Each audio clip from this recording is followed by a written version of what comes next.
Hello my dear friends, ఈ వీడియోలో నేను మీకు ఆదేశిక సూత్రాలు లేదా నిర్దేశక నియమాలు అనే అంశాల గురించి ఈరోజు నేను మీకు ఎక్స్ప్లెయిన్ చేస్తాను. ఇవి మన రాజ్యాంగంలో 4వ భాగంలో పొందుపరచబడినవి. రాజ్యాంగంలో 4వ భాగంలో 36వ ఆర్టికల్ నుంచి 51వ ఆర్టికల్ వరకు పొందుపరచబడినవి ఆదేశిక సూత్రాలు. వీటిని నిర్దేశక నియమాలు అని కూడా అంటారు.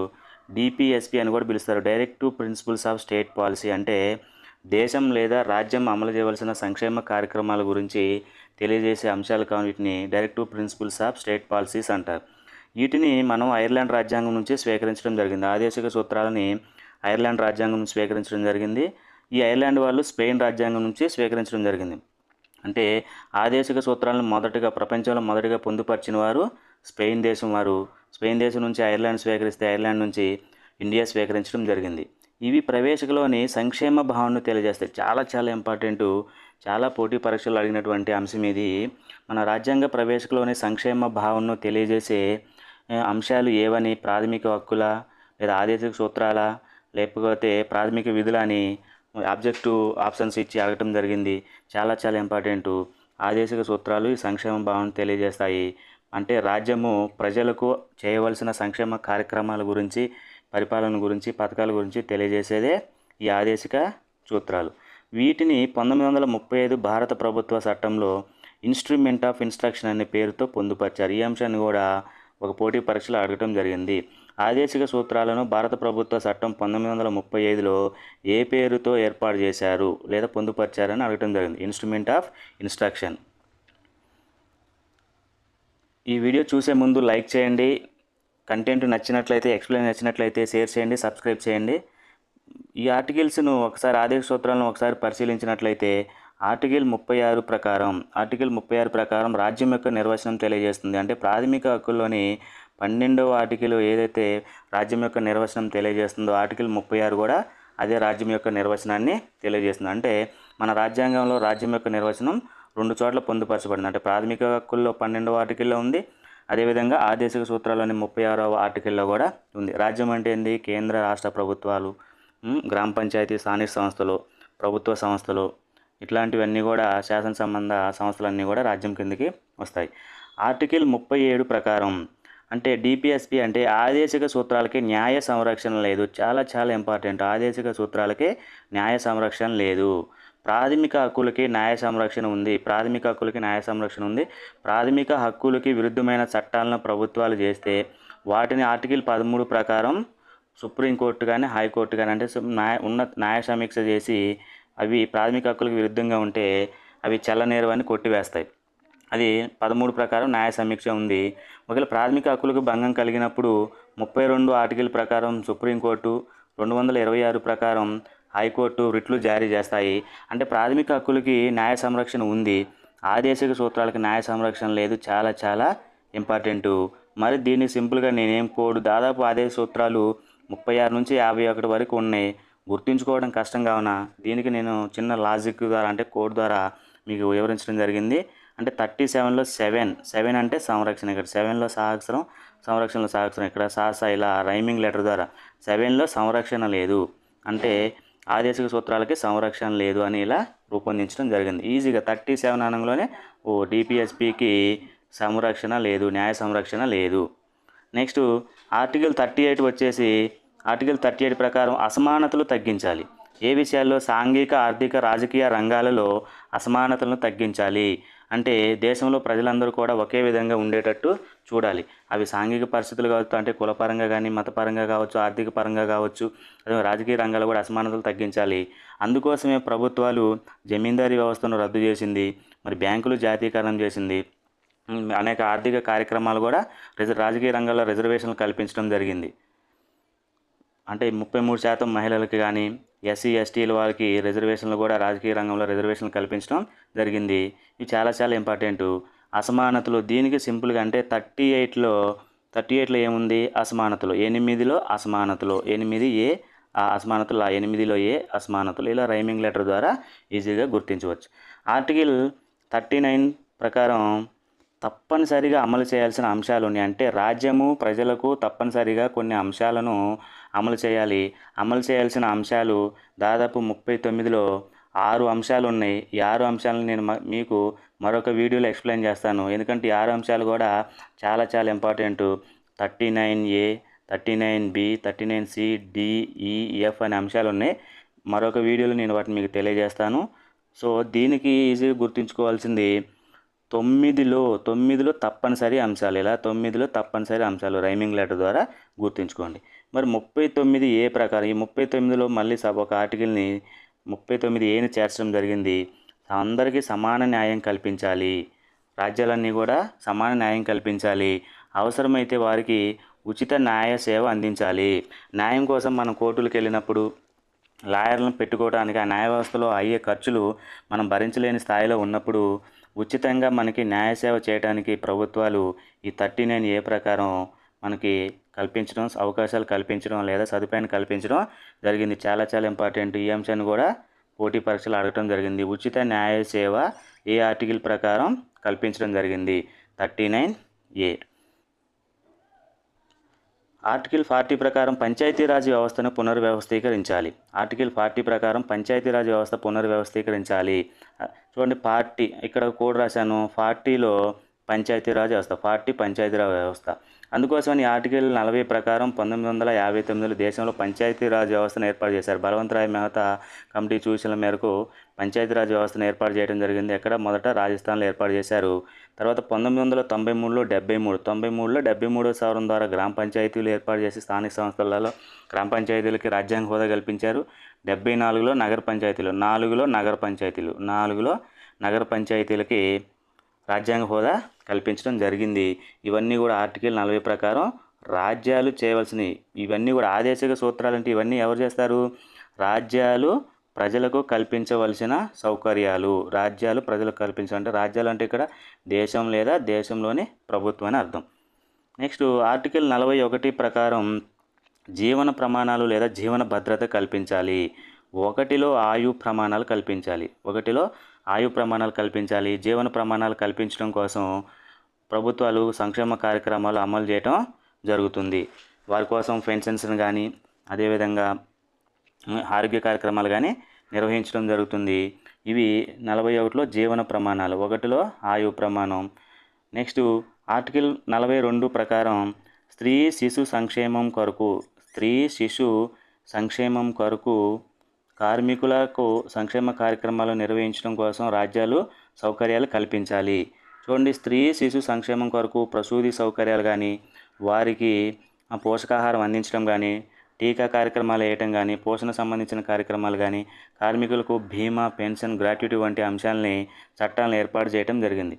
మరి కోడ్ ఏం రాశాను నేను? 42 అంటే సెకండ్, 2 అంటే సెకండ్ కదా. సెకండ్లో స్త్రీ శిశు సంక్షేమ కార్యక్రమాలు. ఇలా గుర్తుపెట్టుకోండి. 42లో స్త్రీ శిశు సంక్షేమ కార్యక్రమాలు.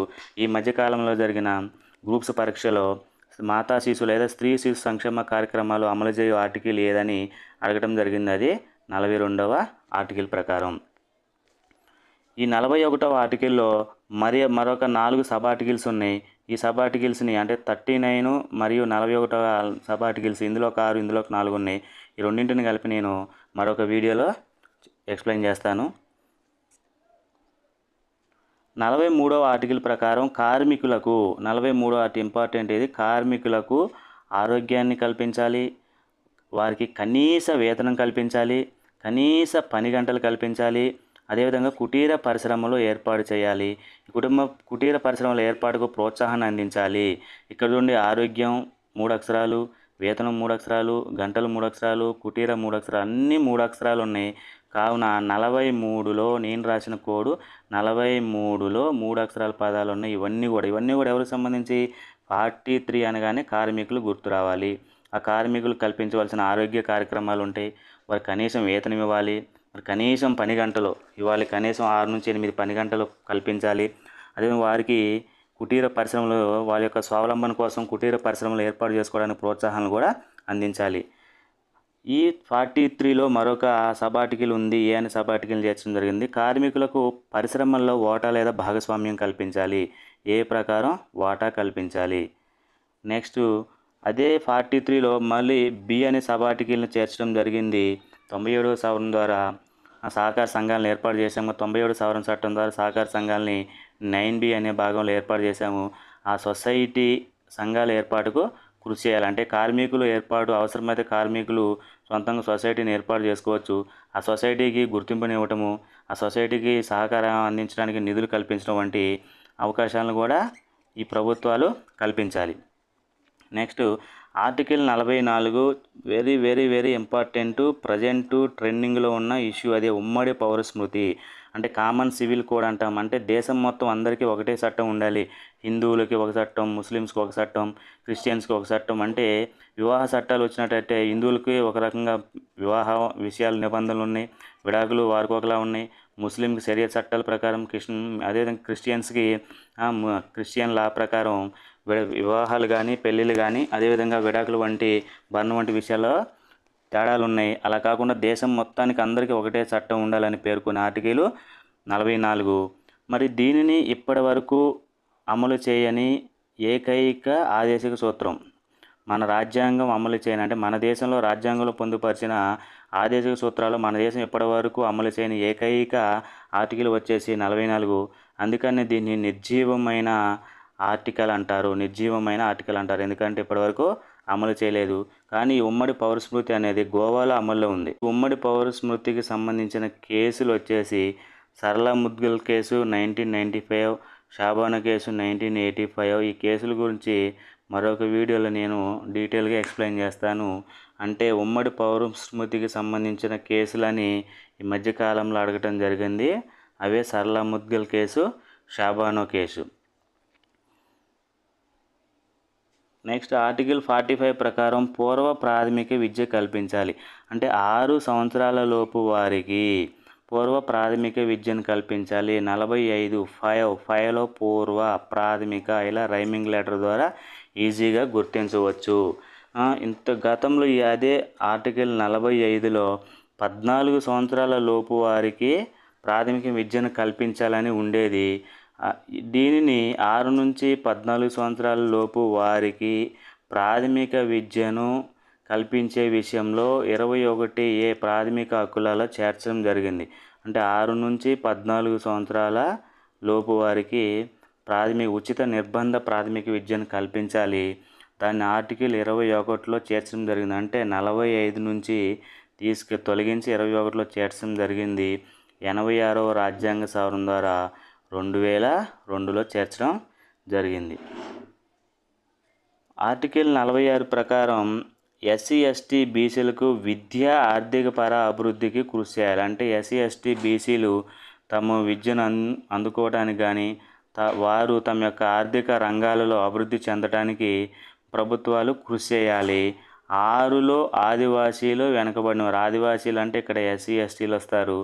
బీసీలు వెనుకబడిన వారు. 6లో ఆదివాసీలు, బీసీలు వారి యొక్క అభివృద్ధికి కృషి చేయాలి. ఈ రీసెంట్గా జరిగిన టీఎస్పీఎస్సీ గ్రూప్ 1లో దీని గురించి అడగటం జరిగింది. ఎస్సీ ఎస్టీల యొక్క విద్య ఆర్థిక అభివృద్ధికి కృషి చేయవలసిన ఏర్పాటు గురించి తెలియజేసే ఆర్టికల్ ఏదని అడగటం జరిగింది. అది 46వ ఆర్టికల్. ఆర్టికల్ 47 ప్రకారం ప్రజల ఆరోగ్యాన్ని మెరుగుపరచాలి. దాని కొరకు మద్యపానాన్ని అదేవిధంగా హానికర మత్తు పదార్థాలు నిషేధించాలి. 7లో ఆరోగ్యం అదేవిధంగా ఆల్కహాల్ అంటే మద్యపానం, హానికర ఇలా రైమింగ్ లెటర్ ద్వారా ఈజీగా గుర్తుంచుకోవచ్చు. 7లో అంటే 47లో ఆరోగ్యాన్ని కాపాడాలి, ఆల్కహాల్ మద్యపానాన్ని నిషేధించాలి, హానికర పదార్థాలను కూడా నిషేధించాలి. నెక్స్ట్ 48 ఆర్టికల్ 48లో ఆధునిక పద్ధతుల్లో వ్యవసాయం, పశుపోషణ అభివృద్ధి చేయాలి. అదేవిధంగా గోవధను నిషేధించాలి. ఆధునిక పద్ధతుల్లో వ్యవసాయాన్ని, పశుపోషణ అభివృద్ధి చేయాలి, గోవధను నిషేధించాలి. దీనికి నేను రూపొందించిన కోడ్ 8లో వ్యవసాయం రైమింగ్ లెటర్ అదేవిధంగా ఆవులు వధ రైమింగ్ లెటర్. 48లో వ్యవసాయం అభివృద్ధి చేయాలి, గోవధ అంటే ఆవుల వధను కూడా నిషేధించాలి. ఇలా ఈజీగా రైమింగ్ లెటర్ ద్వారా నేను ఏ వీడియో అయినా ఏ సబ్జెక్ట్నైనా కానీ ఇలా రైమింగ్ లెటర్ ద్వారా రైమింగ్ వర్డ్స్ ద్వారా మైండ్ మ్యాపింగ్ ద్వారా ఎక్స్ప్లెయిన్ చేయటం జరుగుతుంది. సైకాలజీలో మైండ్ మ్యాపింగ్ అని ఉంటుంది. మైండ్ మ్యాపింగ్ అనేది మోస్ట్ ఇంపార్టెంట్ మెథడ్. ఎందుకంటే చిన్న పిల్లల దగ్గర నుంచి ఎవరు కూడా అంటే తన చుట్టూ ఉన్న ఏదైనా ఒక విషయాన్ని తన చుట్టూ ఉన్న పరిసరాలను కానీ వస్తువులను కానీ విషయాలను కానీ అనుసంధానం చేసుకుంటూ చదివినట్లయితే నేర్చుకున్నట్లయితే ఎక్కువ కాలం గుర్తుండకపోయినా ఆ విషయాన్ని చూసినప్పుడు మనం ఈజీగా గుర్తించగలుగుతాం. దీన్నే మైండ్ మ్యాపింగ్ అంటారు. దీన్ని ఏ విధంగానైనా మనం మన ఓన్ యూనిక్ స్టైల్లో ఏర్పాటు చేసుకోవచ్చు. నేను ఈ విధంగా రైమింగ్ లెటర్స్ ద్వారా రైమింగ్ వర్డ్స్ ద్వారా ఇట్లా చిన్న లాజిక్స్ ద్వారా ట్రిక్స్ ద్వారా ఏర్పాటు చేయడం జరిగింది. కొంతమంది వాళ్ళ కుటుంబ సభ్యుల పేర్లతో కానీ లేదా కుటుంబ సభ్యుల డేట్ ఆఫ్ బర్త్తో కానీ వాళ్ళకి సంబంధించిన బంధువర్గంతో కానీ వాళ్ళకి దగ్గరలో ఉన్న వస్తువులు కానీ లేదా కట్టడాలు కానీ అటువంటి వాటితో అనుసంధానం నేర్చుకుంటారు. అదొక యూనిక్ స్టైలు. అలా నేర్చుకుంటే ఈజీగా మనం గుర్తించవచ్చు. నెక్స్ట్ 48లో పర్యావరణ పరిరక్షణ అంటే 48ని ఏం చేర్చడం జరిగింది? పర్యావరణ పరిరక్షణ, వన్యప్రాణి సంరక్షణ. ఇక్కడ చూడండి 8లోనే మళ్ళీ పర్యావరణం ఉంది, పరిరక్షణ ఉంది. ఇక్కడ 8లో వ్యవసాయం, పశుపోషణ ఉంది. అదే 48లో పర్యావరణము, వన్యప్రాణి సంరక్షణ ఉంది.